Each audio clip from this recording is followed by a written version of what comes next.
नमस्कार साथियों, easy easy life YouTube channel पर आप सभी का हार्दिक स्वागत है। हम पढ़ रहे हैं कक्षा 7 एनसीईआरटी की बुक को हमारा अतीत भाग 2 और आज हम इसका चैप्टर नंबर 2 शुरू करने वाले हैं। तो आइए शुरू करते हैं। नए राजा और उनके राज्य। 7वीं शताब्दी के बाद कई राजवंशों का उदय हुआ। मानचित्र 1 में उपमहाद्वीप के विभिन्न हिस्सों में 7वीं से 12वीं शताब्दी के बीच शासन करने वाले प्रमुख राजवंशों को दिखाया गया है। अभी हम जो मानचित्र देखने वाले हैं, ये 7वीं से 12वीं शताब्दी के मध्य जो भारतीय उपमहाद्वीप हमें दिखाई देता है, उसके अंदर शासन करने वाले प्रमुख राजवंशों के बारे में हम इसमें पढ़ने वाले हैं। तो आइए देखते हैं कि यहाँ पर कौन-कौन से मुख्यतः राजवंश हुए हैं।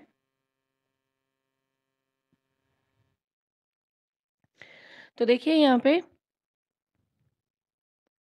यहाँ पे जो मुख्यतः हमें दिखाई दे रहे हैं, ये मैप वैसे बहुत क्लियर नहीं है। यहाँ पे ये नदियों के कुछ इलाके दिए गए हैं, जैसे ये ब्रह्मपुत्र नदी है, यह भी ब्रह्मपुत्र नदी है।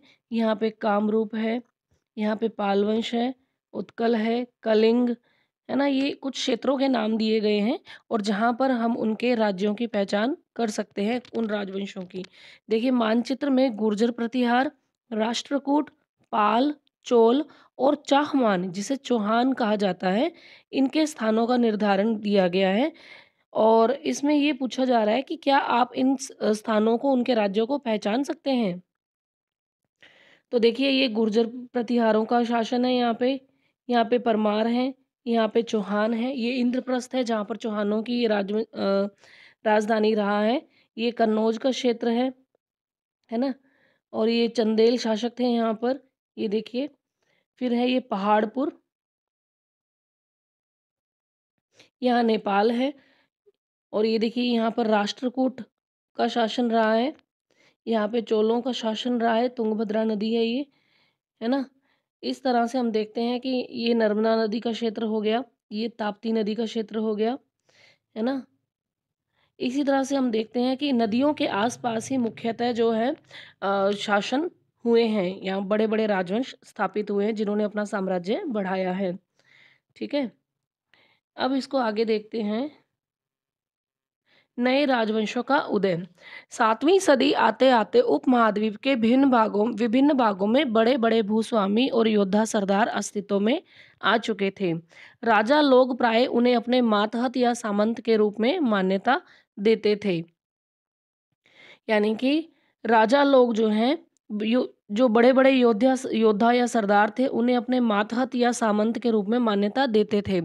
उनसे उम्मीद की जाती थी कि वे राजा या स्वामी के लिए उपहार लाएँगे और उनके दरबार में हाज़िरी लगाएँ और उन्हें सैन्य सहायता भी प्रदान करें।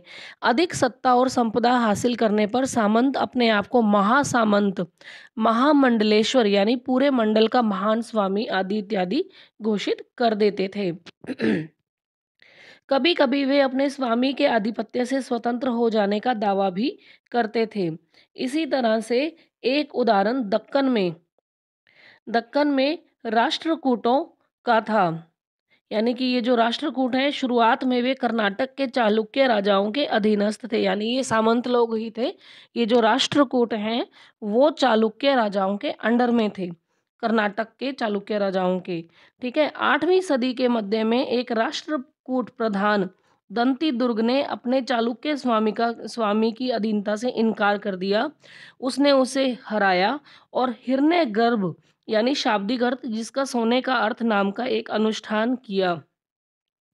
जब यह अनुष्ठान ब्राह्मणों की सहायता से संपन्न किया जाता था, तो यह माना जाता था कि इससे याजक जन्मना क्षत्रिय न होते हुए भी क्षत्रिय के रूप में दोबारा क्षत्रित्व प्राप्त कर लेगा। इसका मतलब ये था, ये जो यज्ञ है कौन सा?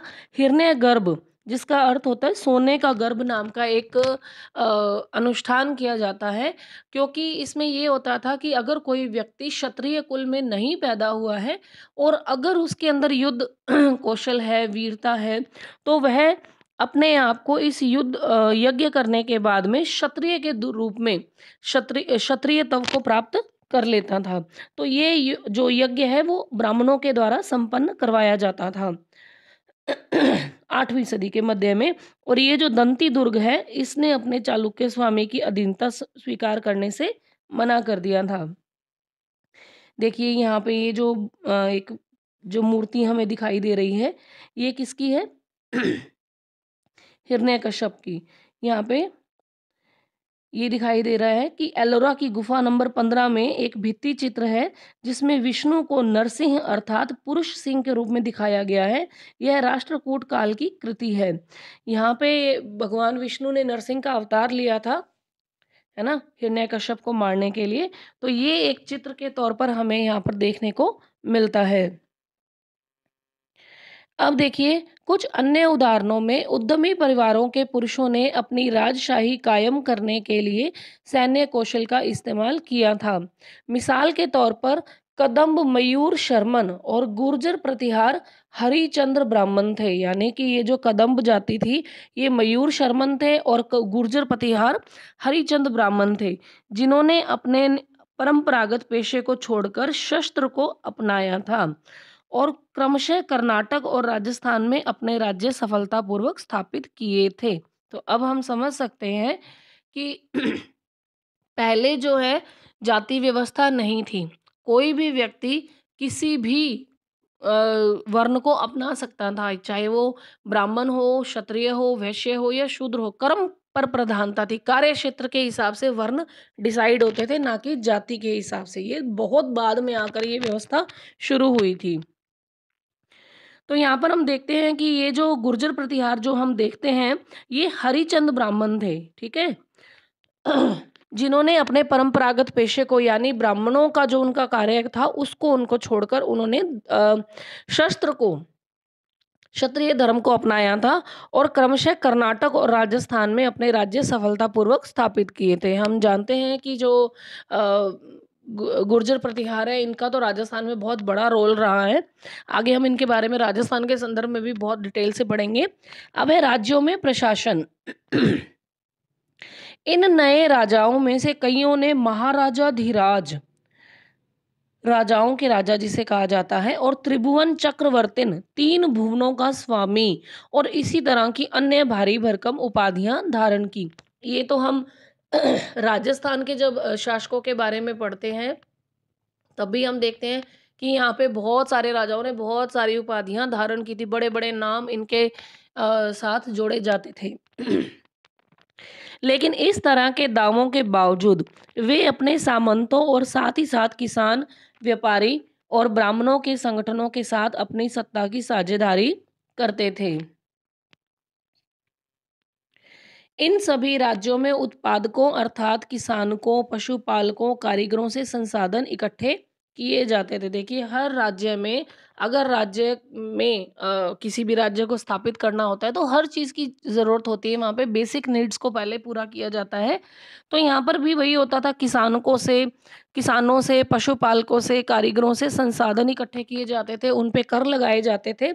इनको अक्सर अपने उत्पादों का एक हिस्सा त्यागने के लिए मनाया जाता था या बाध्य भी किया जाता था। सही है कि या तो कर लगा दिए जाएंगे, या तो अपनी इच्छा से दे दो, नहीं तो कर के रूप में आपको देने के लिए आपको बाध्य किया जाएगा।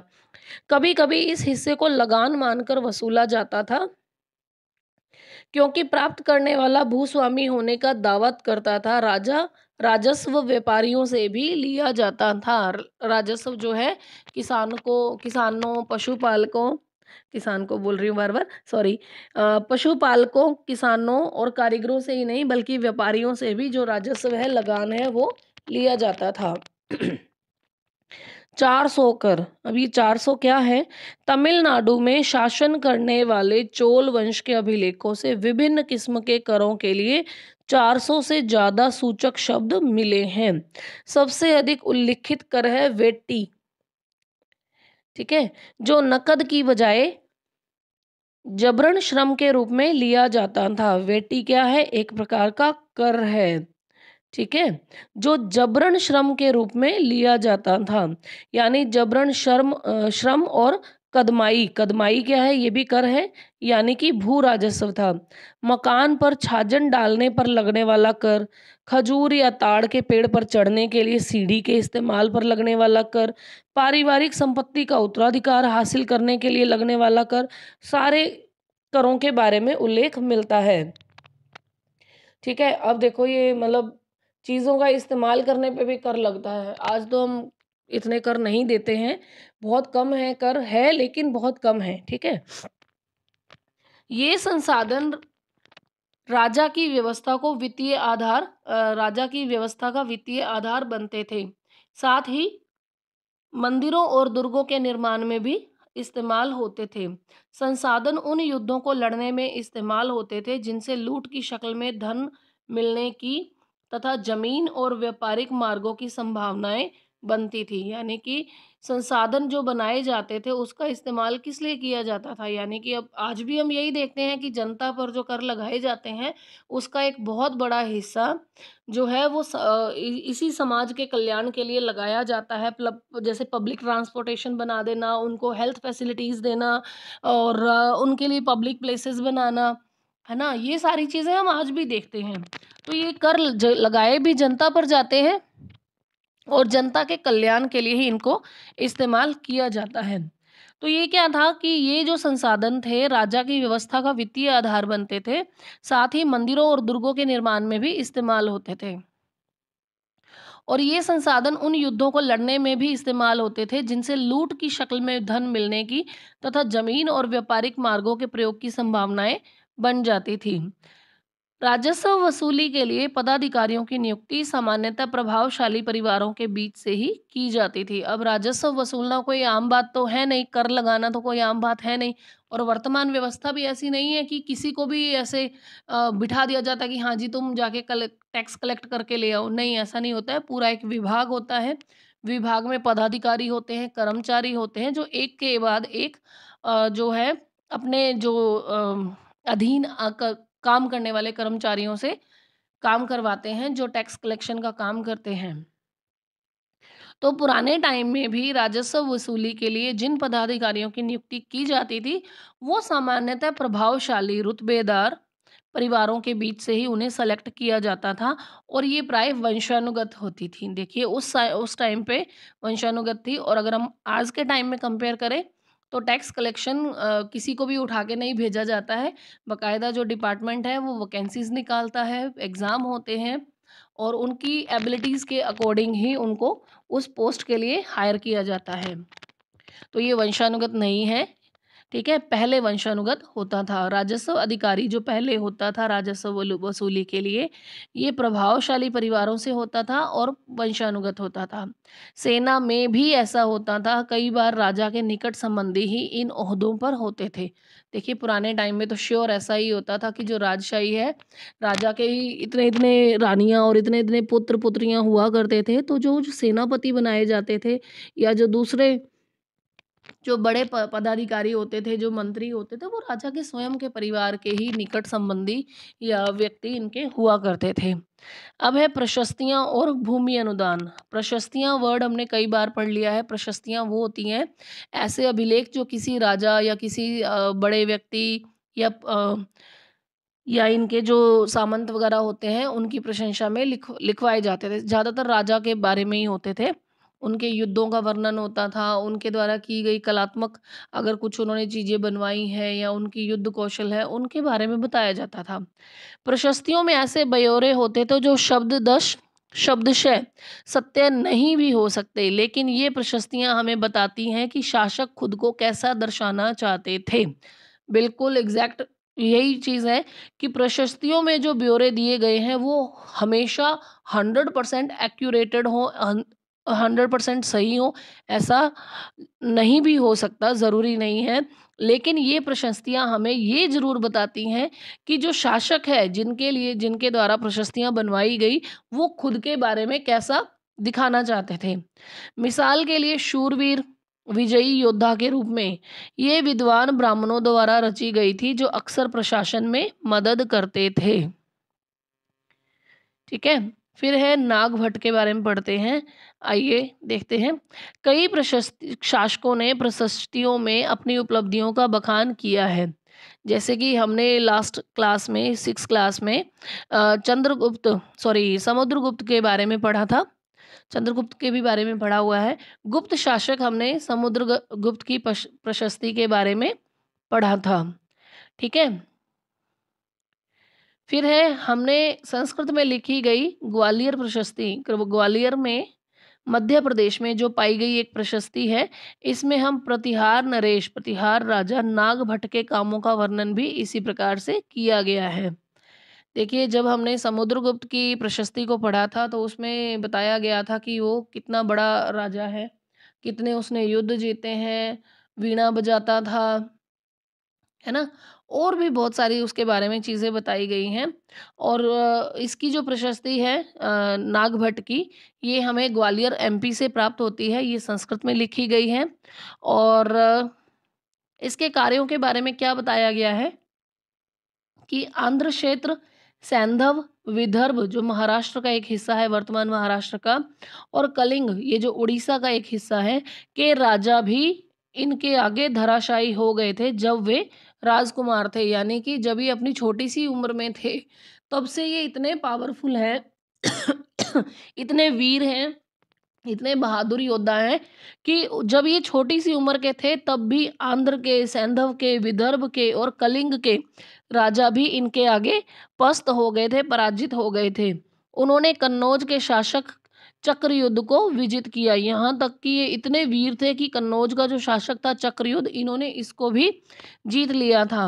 उन्होंने वंग यानी जो बंगाल का हिस्सा था, अनर्थ गुजरात का, मालवा मध्य प्रदेश का हिस्सा था, किरात ये वनवासी क्षेत्र है, तुरुष्क तुर्क को, वत्स और मत्स्य दोनों उत्तर भारत के राजाओं को भी इन्होंने पराजित किया था। देखिए कितना बड़ा इनका साम्राज्य रहा होगा, इसके बारे में इस प्रशस्ति में इतना विशाल इन्होंने वर्णन दिया है। राजा लोग प्राय ब्राह्मणों को भूमि अनुदान से पुरस्कृत करते थे। ये ताम्रपत्रों पर अभिलिखित होते थे जो भूमि पाने वाले को दिए जाते थे। ये इसके बारे में हमने पहले भी पढ़ा हुआ है। और सीटेट में भी जो ताम्रपत्र है जो दान से संबंधित होते हैं, इसके बारे में क्वेश्चन एज इट इज ही आया हुआ है कि ताम्रपत्र संबंधित थे। ऑप्शन में दिया हुआ था कि दान से संबंधित थे। ठीक है, जिनको दान में दिया जाता था उसके बारे में इसके ऊपर वर्णन लिखा जाता था। तो ये देखिए, राजा लोग प्राय ब्राह्मणों को भूमि अनुदान से पुरस्कृत करते थे। ये ताम्र पत्रों पर अभिलिखित होते थे जो भूमि पाने वाले को दिए जाते थे। यह थोड़ा संस्कृत और थोड़ा तमिल में लिखा हुआ ताम्रपत्रों का एक संग्रह है जो 9वीं सदी में एक शासक के द्वारा दिए गए भूमि अनुदान का उल्लेख है। जिन कड़ियों से ये पत्र जुड़े हैं उस पर राजसी मोहर लगी हुई है, जो यह बतलाने के लिए है कि यह एक प्रमाणिक दस्तावेज है। देखिए ये जो पार्ट हमें यहाँ पर दिखाई दे रहा है, ये एक स्टैंप लगी हुई है तत्कालीन। और ये जो छोटा छोटा छोटा छोटा सा जो लिखा हुआ नजर आ रहा है ना, इसको एनलार्ज करते हैं, देखते हैं। देखो, देखिए समझ तो कुछ नहीं आने वाला क्योंकि हमारे आसपास तो है नहीं, फोटो में ही देख सकते हैं। ये ये तत्कालीन तमिल में और संस्कृत में इसके ऊपर लिखा गया है, खोद खोद कर किसी चीज़ से। और ये एक दान से संबंधित अभिलेख इनके ऊपर लिए गए हैं कि किस व्यक्ति ने किस तिथि को किस व्यक्ति अन्य व्यक्ति को ये दान में जो चीज़ें हैं वो दी गई हैं, उस सब के बारे में अभिलेख दिया हुआ है। और इनके ऊपर एक बड़ी सी मोहर भी लगी हुई है, ये बताने के लिए कि ये एक प्रमाणिक दस्तावेज है। अब है भूमि के साथ क्या-क्या दिया जाता था। अब हम देखते हैं, यह चोलों के द्वारा दिए गए एक भूमि अनुदान के तमिल भाग का एक अंश है। यानी अब जो हम पढ़ने वाले हैं, ये एक भूमि अनुदान दिया गया है चोल शासकों के द्वारा। उसमें उस ताम्रपत्र पर क्या लिखा गया है उसको पढ़ा गया है। हमने मिट्टी की मेड़े बनाकर, साथ ही कांटेदार झाड़ियां लगाकर हमने मिट्टी की मेड़े बनाकर साथ ही कांटेदार झाड़ियां लगाकर भूमि की सीमाओं को चिन्हित कर लिया है। इस भूमि पर ये चीजें हैं, फलदार वृक्ष हैं, यहाँ पर पानी है, भूमि, बगीचे और फलोद्यान है, पेड़ हैं, कुएं हैं, खुली जगह है, चरागाह है, एक गांव है, बाम्बी। बाम्बी क्या होता है? ये मिट्टी के छोटे छोटे से वो घर होते हैं जिसके अंदर कीड़े मकोड़े रहते हैं, ठीक है, सांप वगैरह। चबूतरे, नहरें, खाइयाँ, नदियाँ, दलदली जमीन, हौज, अन्नागार, मछलियों के तालाब, मधुमक्खियों के छत्ते और गहरी झीलें हैं। जिसे यह भूमि मिलती है वह इससे कर वसूली कर सकता है। यानी कि ये कोई 1-2 बीघा का क्षेत्र नहीं है अनुदान में दिया गया, ये बहुत बड़ा क्षेत्र जो है, भूमि का एक बड़ा हिस्सा दिया गया है जिसके ऊपर ये सारी चीज़ें हमें देखने को मिलती हैं। देखने को नहीं, हम तो सिर्फ पढ़ ही रहे हैं। वह न्यायाधिकारियों द्वारा जुर्माने के तौर पर लगाए गए कर वसूल कर सकता है। पान के पत्तों पर लगने वाला कर, बुने हुए कपड़ों पर लगने वाला कर, साथ ही वाहनों पर लगने वाला कर वसूल सकता है। वह पक्की ईंटों के ऊपर बने ऊपरी माले पर बड़े कमरे बनवा सकता है। ऊपरी माले यानी ऊपरी मंजिल पर बड़े कमरे बनवा सकता है, बड़े और छोटे कुएं खुदवा सकता है, पेड़ और कांटेदार झाड़ियां लगवा सकता है, जरूरी हो तो सिंचाई के लिए नहर बनवा सकता है। ये सारी पावर किसको दी जा रही है? जिस व्यक्ति को ये ताम्रपत्र दिया गया होगा, या जिस जिस व्यक्ति को ये भूमि का जो बड़ा अनु क्षेत्र है जिसको वो गिफ्ट में दिया गया है, अनुदान में दिया गया है, उसे यह सुनिश्चित करना चाहिए कि पानी बर्बाद न हो और तटबंधों का निर्माण हो। लेख में सिंचाई के जितने संभव स्रोतों का उल्लेख है उनकी सूची बनाइए, विचार विमर्श किए कि इनका इस्तेमाल कैसे किया जाता होगा। देखिए यहाँ पर एक दिया गया है ताम्रपत्र, उसके अंदर कितना कुछ दे दिया गया है कि ये एक ताम्रपत्र है जिसके ऊपर उन्होंने व्यक्ति विशेष को दिए जाने वाले अनुदान के बारे में बता दिया है कि ये इतनी बड़ी जगह है कि यहाँ पे आपको फलदार वृक्ष भी मिल जाएंगे, बगीचे भी मिल जाएंगे, आपको भूमि भी मिल जाएगी, पेड़ हैं, कुएं हैं, यहाँ पर खुली जगह भी है, चरागाह है कि जानवर आ जा सकते हैं घास खाने के लिए।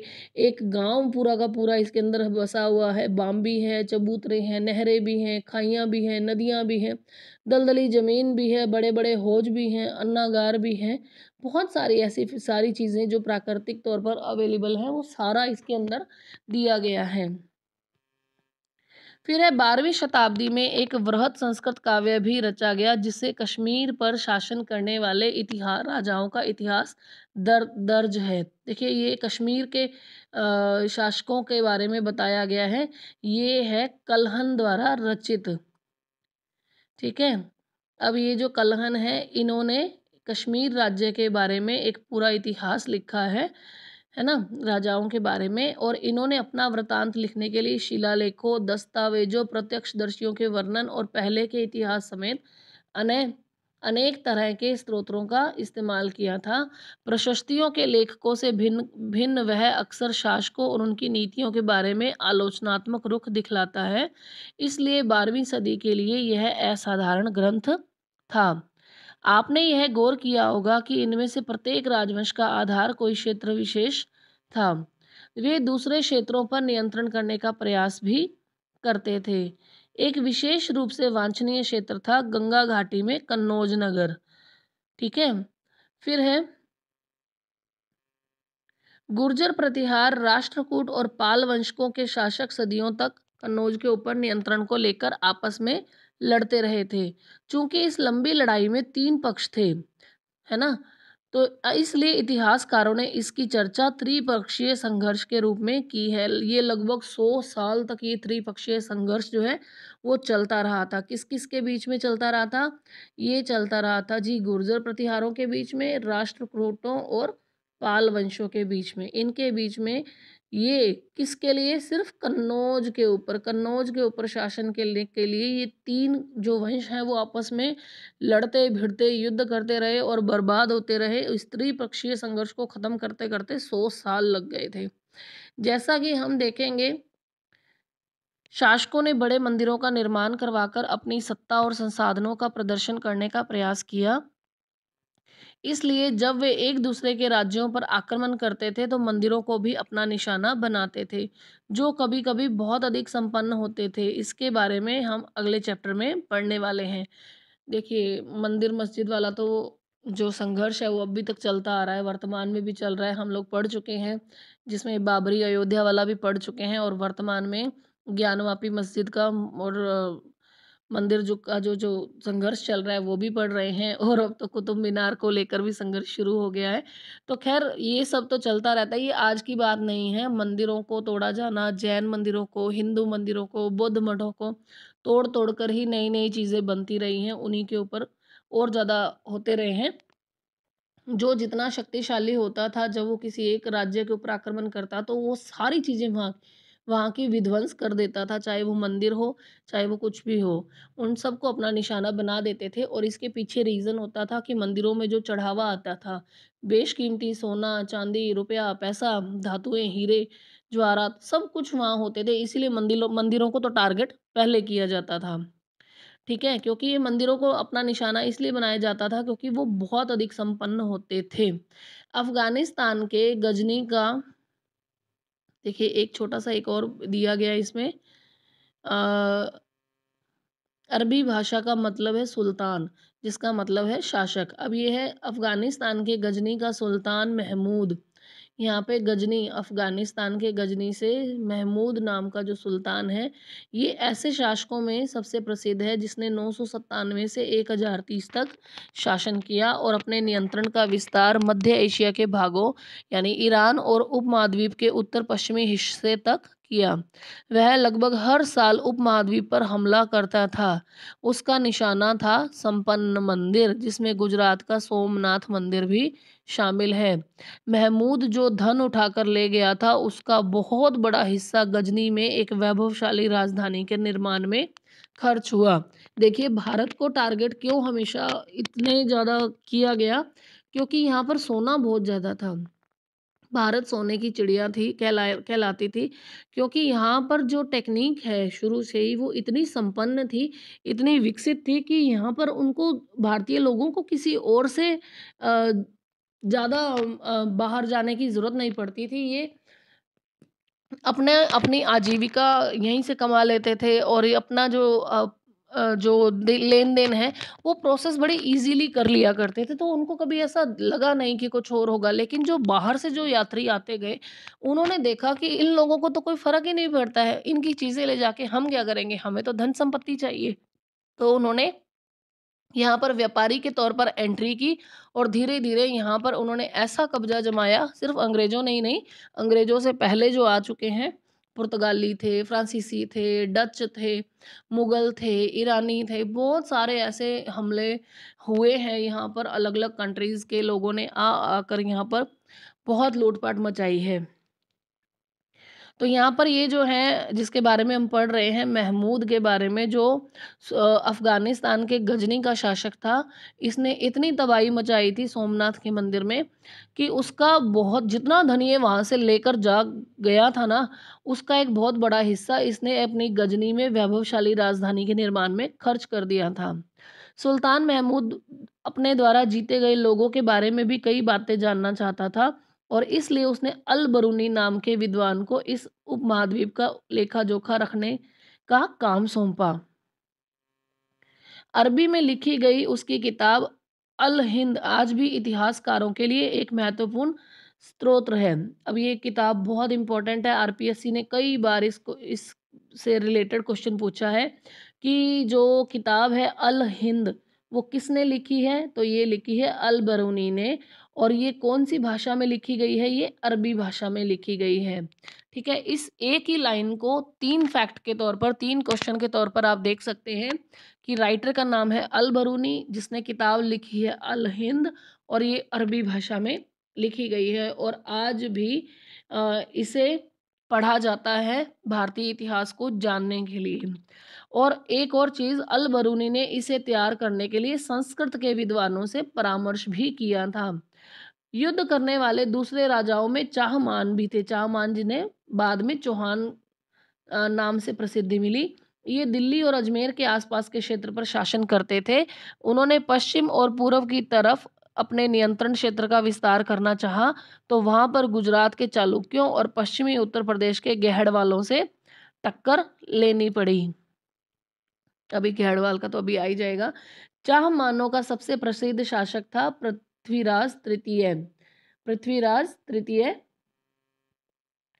जिनका शासन रहा है 1168 से 1192। ठीक है। और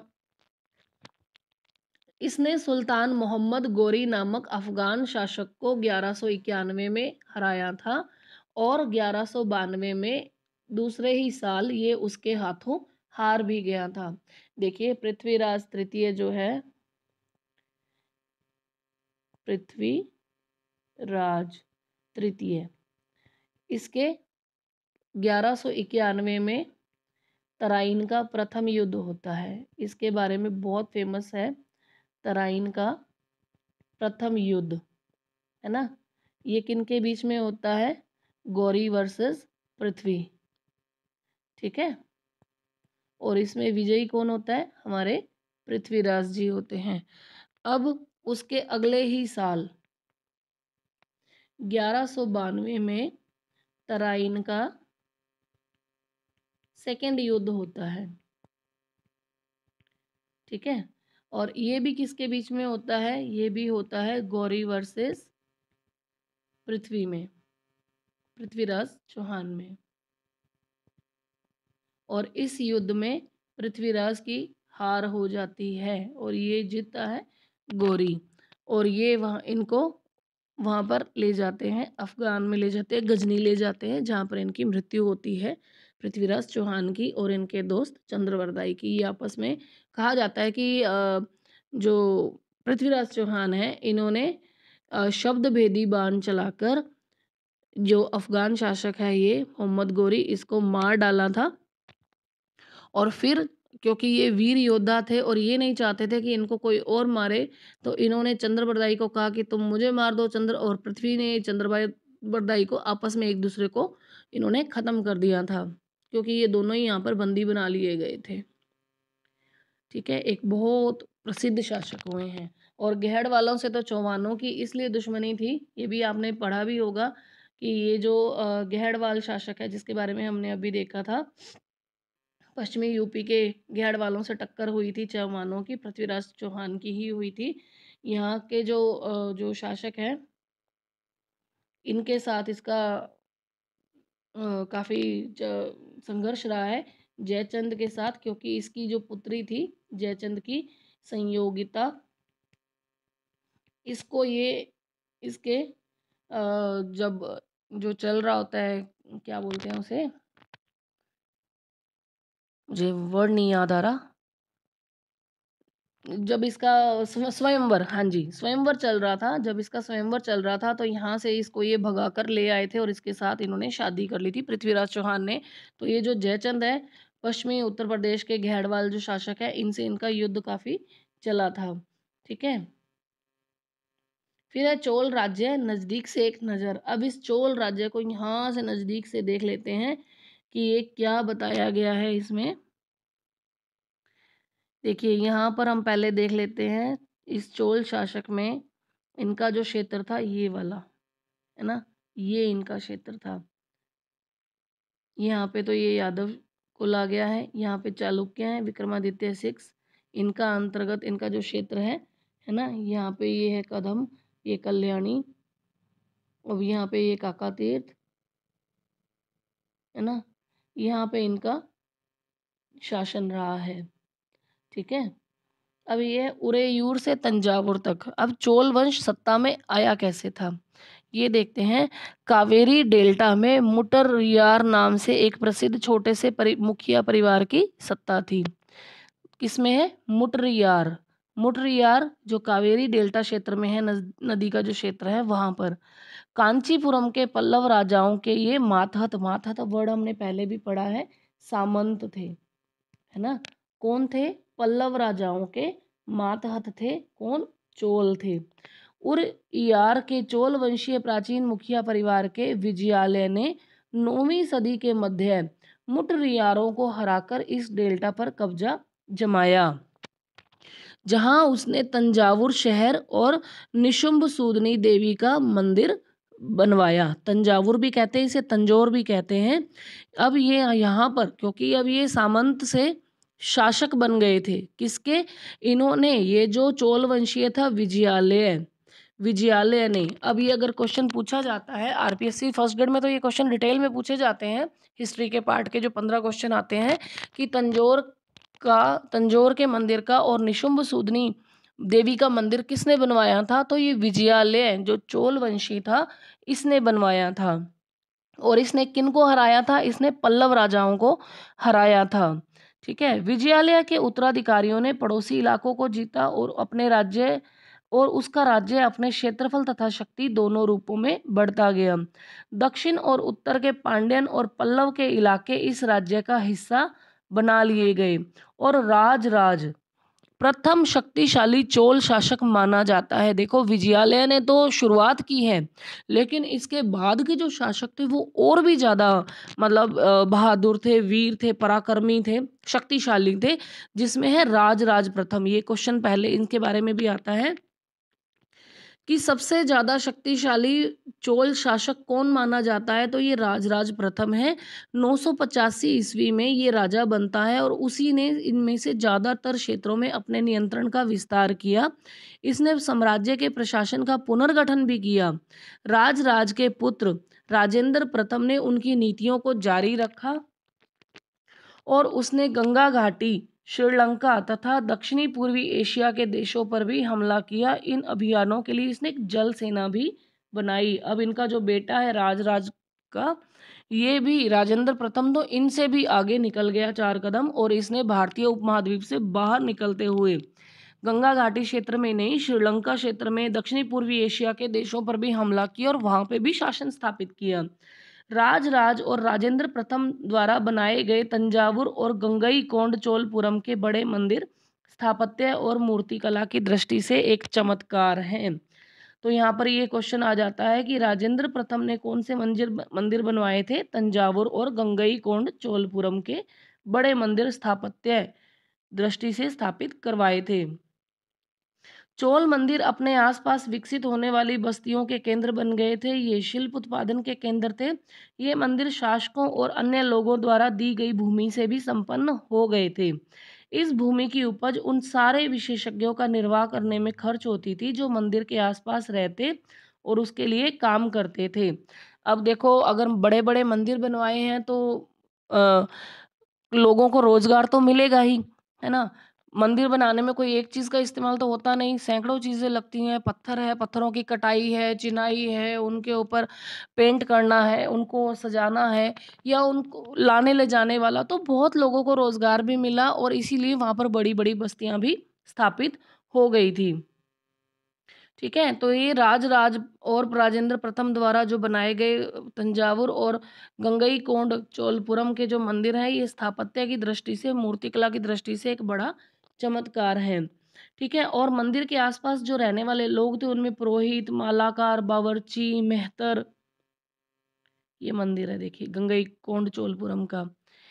छत जिस तरह से क्रमशः पतली होती गई है उस पर गौर करें। बाहरी दीवारों को सजाने के लिए पत्थर की जो प्रतिमाएं अलंकृत की गई हैं उन्हें भी देखिए। देखिए इनको कैसे बनाया गया है ना, देख सकते हैं हम। देखिए यहाँ से लेके यहाँ तक तो पहले कितना बड़ा डायमेंशन है। हर एक जो छोटे छोटे पिलर्स वगैरह बना के डिज़ाइनिंग करी गई है, कितने मंजिला है। ऐसे इसका जो गुंबद है वो कैसे उसको ऊपर जाते जाते छत जो है वो पतली होती जा रही है, और यहाँ पर सैकड़ों मूर्तियाँ जो है वो बनाई गई हैं, स्थापित की गई हैं। टेक्निक बहुत मैटर करती है। संगीतकार, नर्तक आदि यानी कि बहुत सारे लोग इनके साथ और भी जुड़ते गए थे। संगीतकार थे, नर्तक थे, मेहतर थे, साफ सफाई करने वाले, बावर्ची लोग जो वहाँ पर जो भोजन पकाते थे, वो सब, उन सबको भी कार्य वहाँ पर मिलता रहा। दूसरे शब्दों में मंदिर सिर्फ पूजा आराधना के स्थान नहीं थे, बल्कि वे आर्थिक, सामाजिक और सांस्कृतिक जीवन के केंद्र भी थे। मंदिर के साथ जुड़े हुए शिल्पों में सबसे विशिष्ट था कांस्य प्रतिमाएं बनाने का काम। अब इस टाइम पे कांस्य प्रतिमाएं भी बहुतायत में देखने को मिलती हैं। चोल कांस्य प्रतिमाएं संसार की सबसे उत्कृष्ट कांस्य प्रतिमाओं में गिनी जाती है। देखिए, ज़्यादातर प्रतिमाएँ तो देवी देवताओं की ही होती थी, लेकिन कुछ प्रतिमाएँ भक्तों की भी बनाई जाती थी। ऐसी एक कांस्य प्रतिमा हम देख रहे हैं हमारे सामने।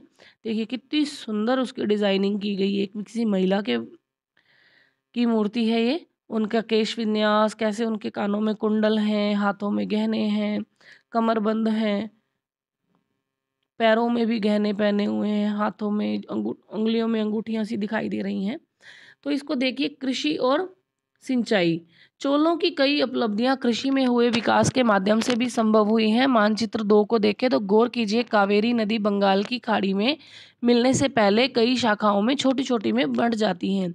ये शाखाएं बार बार पानी उलीचती हैं, जिससे किनारों पर उपजाऊ मिट्टी जमा होती रहती है। शाखाओं का पानी कृषि, विशेषतः चावल की खेती के लिए आवश्यक आर्द्रता भी महत्व मुहैया करवाता है। तमिलनाडु के दूसरे हिस्सों में कृषि पहले ही विकसित हो चुकी थी, पर 5वीं या 6ठी सदी में आकर ही इस इलाके में बड़े पैमाने पर खेती शुरू हो पाई थी। कुछ इलाकों में जंगलों को साफ किया जाना था और कुछ दूसरे इलाकों में जमीन को समतल किया जाना था। डेल्टा क्षेत्रों में बाढ़ को रोकने के लिए तटबंध बनाए जाने थे। पानी को खेतों तक ले जाने के लिए नहरों का निर्माण होना था। कई क्षेत्रों में एक साल में 2 फसलें उगाई जाती थी। अब है, ये हमें एक नहरी क्षेत्र नहीं, एक पानी का जो नदी क्षेत्र है वो दिखाई दे रहा है। यहाँ पर बीचों बीच एक जल द्वार बनाया गया है। ये जल द्वार क्या है? होज से नदी की शाखाओं में पानी के प्रवाह को इसके जरिए नियंत्रित किया जाता था। इस पानी से खेत सींचे जाते थे। जल द्वार प्राकृतिक रूप से एक लकड़ी या धातु बाधा है, जो आमतौर पर पानी के स्तर को नियंत्रित और नदियों और नहरों में दर प्रवाह को संचालित करता है। आजकल भी हम लोग देखते हैं ना कि जो बड़े बड़े डैम जो बनाए जाते हैं, उनके बीच में काफ़ी सारे गेट बना दिए जाते हैं। जो बड़े-बड़े बाँध जो हैं वो बनाए जाते हैं, जहाँ से पानी ऊपर से आता रहता है। यहाँ पर बड़े-बड़े दरवाजे बना दिए जाते हैं, है ना? उन दरवाज़ों को समय-समय पर खोला जाता है, जिससे पानी निकलने लग जाता है, दूसरी तरफ पहुँच जाता है। जब चाहे उसको, बाँधों को, गेटों को बंद भी कर दिया जाता है और ज़रूरत पड़ने पर खोल भी दिया जाता है। तो ये जल द्वार बनाए जाते थे, जो लकड़ी या धातु के होते थे, जो आमतौर पर पानी के स्तर को नियंत्रित करने और नदियों और नहरों में दर प्रवाह को संचालित करते थे। कई जगहों पर फसलों की सिंचाई कृत्रिम रूप से करना ज़रूरी था। सिंचाई के लिए कई पद्धतियाँ अपनाई जाती थी। कुछ इलाकों में कुएँ खोदे गए, कुछ अन्य जगहों में बारिश के पानी को इकट्ठा करने के लिए विशाल सरोवर बनाए गए। स्मरण रहे कि सिंचाई के काम में योजना की ज़रूरत होती है, जैसे श्रम और संसाधनों को व्यवस्थित करना, इन कामों की देखरेख करना और यह तय करना कि पानी का बंटवारा कैसे किया जाए। ये समस्या तो आज भी है, कायम ही है, क्योंकि देखा जाता है कि किस क्षेत्र विशेष में पानी की कमी है, तो पानी को कैसे वहाँ तक पहुँचाया जाए, इसकी पूरी एक प्लानिंग की जाती है। ज़्यादातर नए शासक, साथ ही साथ गाँवों में रहने वाले लोगों ने इन गतिविधियों में सक्रिय रूप से दिलचस्पी दिखाई। फिर है साम्राज्य का प्रशासन। अब प्रशासन कैसे संगठित था वो भी देख लेते हैं। किसानों की बस्तियां उर कहलाती थी। वैसे हिंदी में उर का मतलब होता है हृदय, लेकिन यहाँ पर तत्कालीन टर्मिनोलॉजी के बारे में बात हो रही है, शब्दावली की। तो किसानों की बस्तियां उर कहलाती थी। सिंचित क्षेत्र के साथ बहुत समृद्ध हो गई थी ये। इसी तरह गांवों के समूह को नाडु कहा जाता था। जैसे हम पढ़ते हैं तमिलनाडु, तो तमिल जो है वो क्या है, एक जातियों का समूह है, गांवों का समूह है। ग्राम परिषद और नाडु, है ना, न्याय करने और कर वसूलने जैसे कई प्रशासकीय कार्य करते थे। वे लाल जाति के धनी किसानों को केंद्रीय चोल सरकार की देखरेख में नाड़ू के कामकाज में अच्छा खासा नियंत्रण हासिल था। यानी वेलाल वर्ड हमने पहले भी पढ़ा है। ये भूस्वामी के लिए वर्ड यूज़ किया जाता है, जो बड़े भूस्वामी होते थे, है ना, जो जो गांवों का पूरा प्रशासन संभालते थे। ये गांवों के मुखिया भी होते थे, ये गांवों में पुलिस की भूमिका भी अदा करते थे और ये न्याय व्यवस्था भी खुद ही कायम कर लिया करते थे वेलाल जो हैं। और यहाँ पर क्योंकि ये चोल सरकार के अंडर में, चोल शासन के अंडर में थे, तो वेलालों को नाड़ू यानी गांवों के समूह का अच्छा खासा उनके ऊपर नियंत्रण इन्होंने कर लिया था। उनमें से कई धनी भूस्वामियों को चोल राजाओं ने सम्मान के रूप में मुवेंद वेलन 3 राजाओं को अपनी सेवाएं प्रदान करने वाला वेलन या किसान, है ना, और अर प्रधान जैसी उपाधियां दी और उन्हें केंद्र में कई राजकीय महत्वपूर्ण पद सौंपे। अब इसको दोबारा देखिए, किनको दिया गया है? ये वेलालों को दिया गया है। वेलाल जो भूस्वामी होते थे, किनके अंडर में काम करते थे? चोल सरकार के अंडर में काम करते थे। और इनको काम का क्षेत्र कौन सा दिया गया था? इनको दिया गया था नाड़ू का। नाड़ू यानी कि जो गांवों का समूह होता था, जो गांवों का समूह होता था उसका काम इनको दिया गया था। और फिर हम देखते हैं कि ये जो भूस्वामी हैं, इनके कार्यों से जो लोग वहाँ के जो चोल राजा हैं वो इतने खुश होते थे कि इन्होंने इनको मुवेंद वेलन यानी 3 राजाओं को अपनी सेवाएं प्रदान करने वाला वेलन या किसान घोषित किया और इनको अर प्रधान जैसी उपाधियां भी दी। ठीक है। फिर है भूमि के प्रकार। यहाँ पे ये टर्मिनोलॉजी काफ़ी इंपॉर्टेंट हो जाती है, ये हमें नोट डाउन भी करनी चाहिए। जो लोग फर्स्ट ग्रेड की तैयारी कर रहे हैं या जो कॉलेज लेक्चरर की करते हैं या जो आरएएस आईएएस की तैयारी भी कर रहे हैं, तो उनको भी ये टर्मिनोलॉजी डिटेल में पढ़नी पड़ती है। चोल अभिलेखों में भूमि की विभिन्न कोटियों प्रकारों का उल्लेख मिलता है। एक है वेलन वगाई यानी कि गैर ब्राह्मण किसान स्वामी की भूमि होती थी। ब्रह्मदेव ब्राह्मणों को उपहार में दी गई भूमि। शाला भोग किसी विद्यालय के रखरखाव के लिए भूमि। देवदान या तिरुन मट्टुकनी ये मंदिरों को उपहार में दी गई भूमि होती थी, देवदान। और पल्ली चंचदम क्या होती थी? जो जैन संस्थानों को दान में दी गई भूमि होती थी। हमें रीट और सेकेंड ग्रेड के हिसाब से सिर्फ इसको नाम ही पढ़ लें तो काफ़ी है, ये हमारे लिए इतना इम्पॉर्टेंट तो है, लेकिन इसको बहुत अगर डिटेल में पढ़ना पड़ता है, जिनको पढ़ना है तो वो फर्स्ट ग्रेड वालों को, आरएएस आईएएस कॉलेज लेक्चरर या जो कोई बड़े एग्जाम की तैयारी करते हैं उनको ये चीज़ डिटेल में पढ़नी पड़ती है। फिर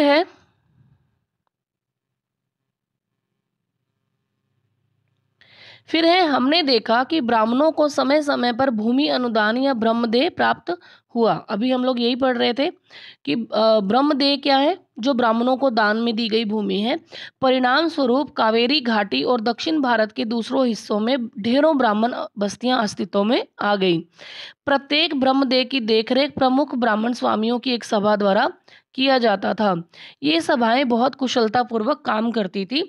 इनके निर्णय शिलालेखों में प्राय मंदिरों की पत्थर की दीवारों पर ब्यौरेवार दर्ज किए जाते थे।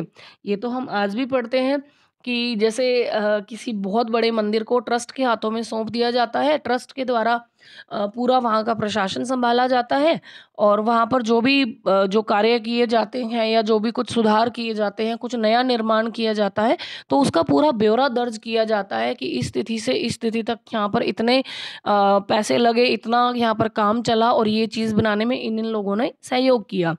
तो ये सारी चीज़ें हम आज भी जो देख रहे हैं ये पुराने समय की देन है, शिलालेखों पर लिख दिया जाता था। फिर नगरम के नाम से ज्ञात व्यापारियों के संघ भी अक्सर शहरों में प्रशासनिक कार्य संपादित करते थे। नगरम क्या है?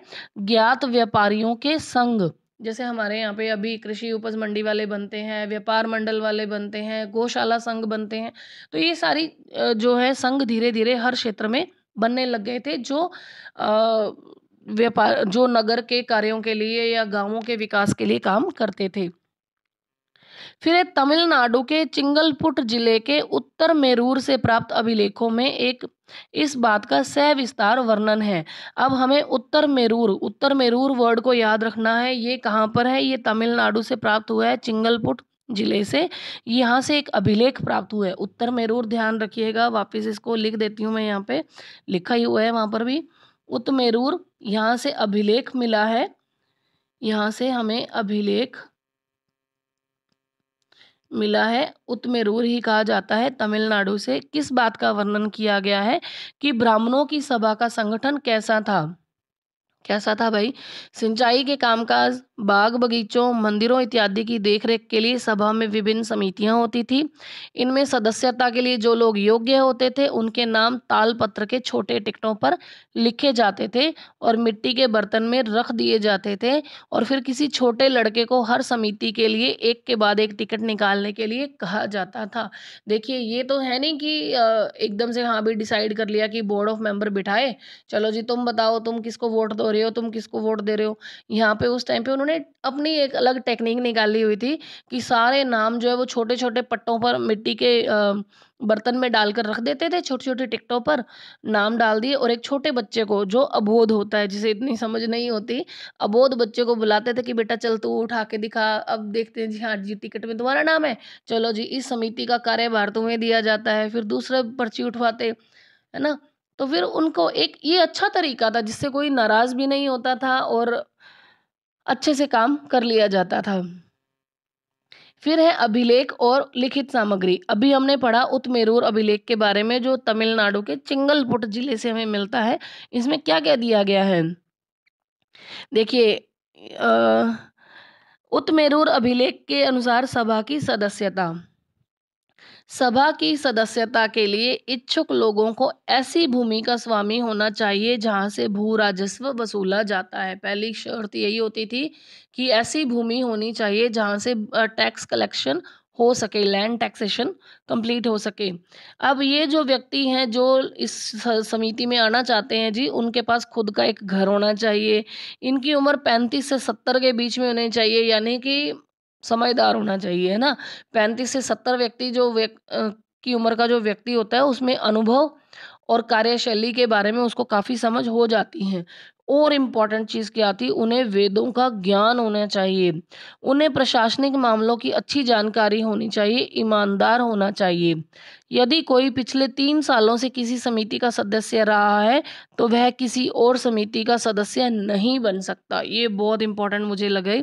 वो इसलिए कि बहुत अच्छी बात है क्योंकि भ्रष्टाचार को इन्होंने बढ़ने नहीं दिया था।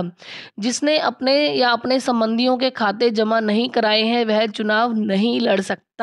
ये भी बहुत अच्छी कंडीशन देखो रखी हुई है कि इन सबके पास इनके अकाउंट की पूरी जानकारी होनी चाहिए। भई तुम्हारे पास कितनी संपत्ति है, तुम्हारे रिश्तेदार जो हैं आस-पास, जो मेन जो संबंधी है घर के जो अन्य व्यक्ति हैं, उन सब के बारे में भी जानकारी पूरी रखी जाती थी कि कहीं उन जो इस संस्था विशेष का, समिति का जो पैसा है वो अपने घर तो नहीं लेके जा रहे हैं, अपने संबंधियों में तो बाँट नहीं रहे हैं।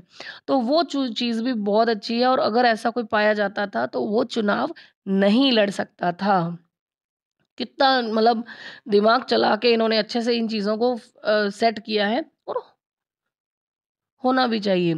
अभिलेखों में राजाओं और शक्ति संपन्न पुरुषों के बारे में तो जानकारी मिलती है, लेकिन यह जानना बहुत मुश्किल हो जाता है कि साधारण मर्दों और औरतों का जीवन इन राज्यों में कैसा था। 12वीं सदी की तमिल कृति पेरिया पूर्णम, एक ये बहुत अच्छी कृति है पेरिया पूर्णम, इसको भी आप ध्यान में रखिए। वैसे मैं आपको इनके नोट्स बहुत जल्दी सारे अवेलेबल करवाऊँगी। अभी बुक्स इसलिए पढ़ाई जा रही हैं क्योंकि अगर डायरेक्ट नोट्स दे दिए जाते हैं तो बहुत लोग नहीं समझ पाएँगे कि हमने क्या पढ़ा है और क्या नहीं। छठी, 7वीं, 8वीं हमारा राजस्थान तक बहुत आसान था कि हम उनको शॉर्ट्स नोट्स भी अवेलेबल करवाएँ तो वो पढ़ सकते हैं, आप समझ सकते हैं। लेकिन जब हम बड़ी क्लासेस में चैप्टर पढ़ने जा रहे हैं तो मैटर थोड़ा और डिटेल्ड हो जाता है, और एक बेसिक नॉलेज रखने के लिए हमें पूरे चैप्टर को पढ़ना कम से कम 1 बार 2 बार अपनी आँखों से निकालना खुद बहुत ज़रूरी होता है। इसीलिए ही हम इन बुक्स को करवा रहे हैं, और जब ये बुक्स कंप्लीट हो जाएँगी तो आपको आपके सिलेबस के अकॉर्डिंग जितना भी कंटेंट हर चैप्टर से रिलेटेड है वो अवेलेबल करवाया जाएगा। तो अब देखते हैं तमिल कृति पेरिया पूर्णम में क्या दिया गया है। अडनूर की सरहदों पर फूस की पुरानी छाजनों वाली छोटी-छोटी झोंपड़ियों से अंटा पड़ा पुलाया। पुलाया क्या है? ये एक ऐसा समूह है जिसे ब्राह्मण और वेलाल प्रतिष्ठित समाज के बाहर माना जाता था। पुलाया वो लोग हैं जो ब्राह्मणों में नहीं आते थे और वेलाल यानी बड़े भूस्वामियों में नहीं आते थे। ये छोटी जाति वाले लोग थे, या छोटे ऐसे मजदूर, कमकार ये हो सकते हैं जो छोटी-छोटी झोंपड़ियों में रहते थे, जिनके घर की छतें जो हैं, छाजनें जो हैं वो फूस की बनी हुई थी। ये कहाँ रहते थे? अडनूर की सरहदों पर रहते थे। लोगों का एक छोटा-सा पुरवा था जिसमें ओछे किस्म के पेशों में लगे हुए खेतिहर मजदूर रहते थे। चमड़े की पट्टियों से घिरे हुए झोंपड़ियों के अहातों में छोटे मुर्गे मुर्गियां झुंडों में घूमते रहते थे। गहरे रंग के बच्चे जो काले लोहे के कंगन पहने हुए थे, छोटे पिल्लों को उठाए उछलते चल रहे थे। मारुद पेड़ों की छाया में एक मजदूरनी ने अपने बच्चे को चमड़े की एक चादर पर सुला दिया। आम के पेड़ भी थे जिसकी शाखाओं पर नगाड़े लटके हुए थे। नारियल के पेड़ों के नीचे जमीन में बने छोटे गड्ढों में छोटे सिरों वाली कुतियां पिल्लों को दूध पिलाने के बाद लेटी हुई थीं। लाल कलंगी वाले मुर्गों ने पो फटने से पहले तगड़े पुले यार, पुलाया का बहुवचन, पुलाया जो समूह है, को 2 दिन के काम पर जाने की हाँक लगाते हुए बांग दे दी। धान कूटती लहरदार बालों वाली पुलाया स्त्रियों के गाने की आवाज रोजाना कांजी वृक्ष की छाया में फैलती थी। देखिए, अब यहाँ पर हम बात कर रहे हैं पुलाया, ये लोगों का समूह है जो निम्न जाति वर्ग से संबंधित थे। ठीक है, इनका अपना एक पुरवा था। पुरवा यानी कि छोटे छोटे जो क्षेत्र हैं, है ना। अब ये क्या इस पूर्वे में कुछ ब्राह्मण थे? जितनी तरह की गतिविधियां चल रही हैं उनका वर्णन करो। देखिए, बड़े बड़े अभिलेख जो मिलते हैं तो उसमें तो राजा सामंत शासक वर्ग के बारे में ही उल्लेख मिलता है, आम जनता के बारे में उल्लेख बहुत कम मिलता है। लेकिन ये जो अभी हमने बुक पढ़ी, बुक का जो हमने कृति नाम जो देखा है पेरिया पूर्णम, ये कितनी अच्छी कृति है जिसने आराम से सारी छोटी छोटी और आसपास की जो एक्चुअल घटनाएं हैं उनके बारे में इन्होंने बता दिया है ना। तो आइए देखते हैं आगे क्या है। तांग वंश के युग का चीन। चीन में तांग राजवंश के तहत एक साम्राज्य स्थापित हुआ। ये तांग वंश बहुत इंपॉर्टेंट है चीन में, जो लगभग 300 वर्षों तक 7वीं से 10वीं सदी तक सत्ता में रहा था। इसकी राजधानी शियान थी। दुनिया के सबसे बड़े नगरों में से एक थी, जहां तुर्की, ईरानी, भारतीय, जापानी और कोरियाई आया जाया करते थे। यानी कि उस टाइम पे शियान का दुनिया से संपर्क कितना ज़्यादा था, तुर्की, ईरानी, भारतीय, जापानी, कोरियाई लोग आया जाया करते थे। तांग साम्राज्य परीक्षा के माध्यम से नियुक्त की गई नौकरशाही द्वारा प्रशासित होता था। जो आज हम ब्यूरोक्रेसी देखते हैं, ब्यूरोक्रेसी नौकरशाही जो हम आज देखते हैं, लाल फीताशाही, ये परीक्षाओं के माध्यम से ही तैयार की जाती है। और आप ये देखिए, तांग साम्राज्य 7वीं से 10वीं सदी तक जिनका शासन रहा है, लगभग 300 सालों तक, ये उस टाइम पे परीक्षा लिया करते थे। इन परीक्षाओं में हर इच्छुक व्यक्ति बैठ सकता था। अधिकारियों के चयन की यह व्यवस्था कुछ बदलावों के साथ 1911 तक कायम रही। भारतीय उपमहाद्वीप में प्रचलित व्यवस्था से किस मायनों में भिन्न थी? बहुत भिन्न थी जी। हमारे यहाँ तो हर चीज़ को वंशानुगत ले लिया जाता था। हम तो शुरू से पढ़ते आ रहे हैं कि राजा का पद वंशानुगत था जी। जो सामंतों को जो जागीरें दी जाती थी वो भी उनके पास वंशानुगत नया नया जागीरदार इनका बनता रहता था। सेना के जो पद थे वो भी ज़्यादातर वंशानुगत ही होते थे। बड़े-बड़े अधिकारियों वाले पद, मंत्री वगैरह होते थे तो वो भी राजा के अपने ही लोग होते थे, है ना? तो ये धीरे-धीरे भारत में तो बहुत बाद में ये व्यवस्था शुरू हुई है ना? तो चलिए आज के लिए इतना ही। जुड़े रहिए इजी इजी लाइफ चैनल के साथ। चैनल को लाइक, शेयर और सब्सक्राइब करना ना भूलिए। अपना फीडबैक हमें कमेंट सेक्शन में ज़रूर दीजिए। ये चैप्टर्स बहुत इंपॉर्टेंट है। सिर्फ हमें राजस्थान का ही नहीं पढ़ना है, क्योंकि हमारा सिलेबस जो रीड का है, सेकंड ग्रेड का है, फर्स्ट ग्रेड का है, वो कॉमन ही है। और उनका जो बेस है वो यही किताबें हैं जिनको पढ़ना बहुत ज़्यादा ज़रूरी हो जाता है। तो आज के लिए इतना ही। हार्दिक धन्यवाद, आभार। जल्द ही मिलते हैं एक नए चैप्टर के साथ। धन्यवाद।